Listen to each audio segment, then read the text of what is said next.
দীর্ঘ কয়েক বছরের খরা কাটিয়ে আবারও শুরু হলো উত্তরবঙ্গের মাটিতে সিপিএম এর জয়যাত্রা।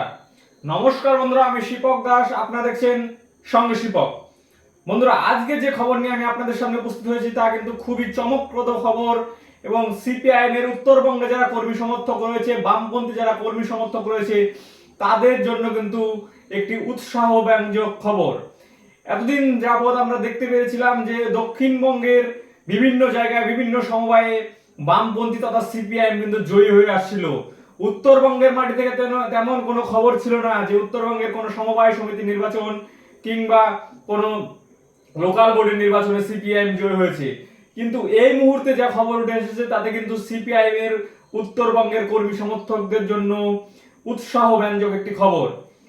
হ্যাঁ বন্ধুরা, এতদিন আমরা দেখেছি, এর আগের দিন খবরে আমরা দেখেছি পূর্ব মেদিনীপুরের কাথির কুসুমপুর সমবায় সমিতি নির্বাচন, মুর্শিদাবাদের একটি সমবায় সমিতি নির্বাচন থেকে শুরু করে একের পর এক দক্ষিণবঙ্গের সমবায় সমিতি নির্বাচনে বামপন্থীরা জয়ী হয়েছে।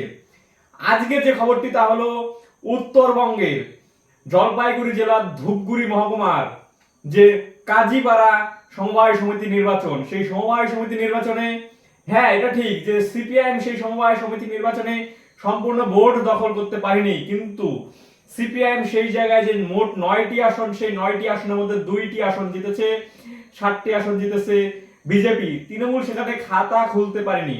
এখন বিষয় হলো, আপনারা বলবেন যে মাত্র 2টি আসন জিতেছে। বন্ধুরা, 2টি আসন জিতেছে ঠিকই, কিন্তু এটা কিন্তু সিপিআইএম এর জন্য একটি বিরাট বড় পাওয়া। কেন বলছি বিরাট বড় পাওয়া? কারণ উত্তরবঙ্গে কয়েক বছর থেকে বিজেপি একটি শক্তিশালী ঘাঁটি হিসেবে পরিণত করেছে। তার মধ্যে রাজ্যের শাসক দল তৃণমূল কংগ্রেস, সেই জায়গায় যেখানে রাজ্যের শাসক দল খাতা খুলতে পারেনি, সেই জায়গায় 2টি আসনে সিপিআইএম জয়ী হয়েছে। শুধু তাই নয়, আরো যে 7টি আসনে বিজেপি জয়ী হয়েছে, সেই 7টি আসনে কিন্তু সিপিআইএম ভালো বিজেপিকে টক্করের মুখে ফেলে দিয়েছিল। ভালো একটি ভোট টেনেছে তারা, কিছু ভোটের ব্যবধানে হয়তো বিজেপি জিতে গিয়েছে বাদবাকি আসন, কিন্তু সিপিআইএম কিন্তু এই উত্তরবঙ্গের মাটিতে এই 2টি আসনের মধ্য দিয়ে কিন্তু সিপিআইএম উত্তরবঙ্গের মাটিতে তারা জয় যাত্রা শুরু করলো। হ্যাঁ বন্ধুরা, একের পর এক সমবায় সমিতি নির্বাচনে দক্ষিণবঙ্গে যেখানে সিপিআইএম তথা বামপন্থীরা জয়ী হচ্ছিল, সেখানে কিন্তু উত্তরবঙ্গ থেকে তেমন কোনো খবর আসেনি।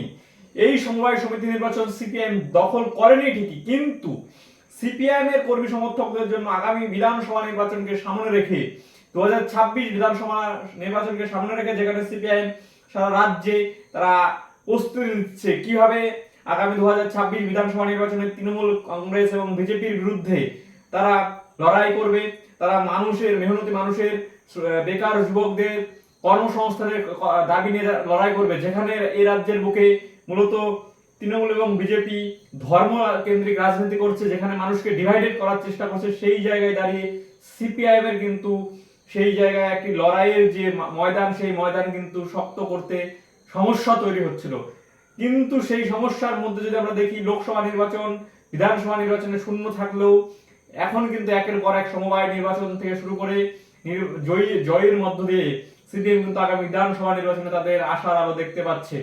আর সেখানে কিন্তু আশার আলোর মধ্যে উত্তরবঙ্গে কিন্তু বাধা হয়ে দাঁড়িয়েছিল নির্বাচনে, বিধানসভা সামনে নির্বাচনকে রেখে, কিন্তু সেই ক্ষেত্রে কিন্তু এই 2টি আসনের জয়ের মধ্য দিয়ে সিপিআইএম কিন্তু উত্তরবঙ্গেও এবার সিপিআইএম আশার আলো দেখতে পাচ্ছে। এই 2টি নির্বাচনে হয়তো তেমন কিছু উলটপালট হবে না, কিন্তু এটা ঠিক যে লড়াই দিয়ে উত্তরবঙ্গের মাটিতেও সিপিআইএম আবার শক্তিশালী হচ্ছে। সেই জায়গা কিন্তু আবারও মানুষের মধ্যে মনে আসছে এবং কর্মী সমর্থকদের কিন্তু উৎসাহিত করছে।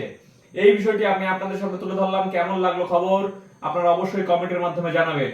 এর পরবর্তীতে আমি যে খবরটি নিয়ে আসবো, এর পরবর্তী খবর হলো হাইকোর্টে বিকাশ রঞ্জন ভট্টাচার্য থেকে শুরু করে শামীম যে বিকাশ আইনজীবী রয়েছে, শামীম ওসমান এবং সায়ন ব্যানার্জি থেকে শুরু করে একের পর এক আইনজীবীদের উপর তৃণমূলের কুণাল ঘোষের প্ররোচনায় পা দিয়ে অযোগ্য এবং যোগ্য কিছু শিক্ষক সেই তাদের উপরে যে হেনস্থা করেছিল, তাদের বিরুদ্ধে কিন্তু এবার হাইকোর্ট ব্যবস্থা নিতে চলেছে। সেই বিষয় নিয়ে আমি খবরে আসছি এর পরবর্তীতে। নমস্কার, ধন্যবাদ।